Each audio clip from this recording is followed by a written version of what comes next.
This is the 10.5-inch grill pan by Lodge. I have had this for quite a few years and it still looks amazing.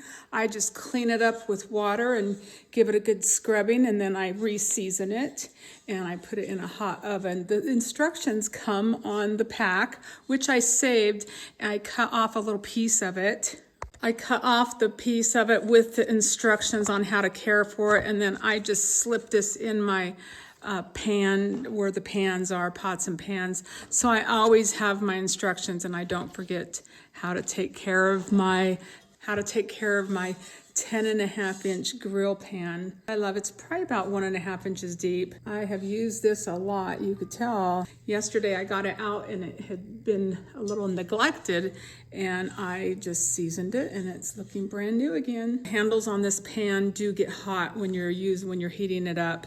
Very, very, very, very hot. I'll just tell you, it gets hot.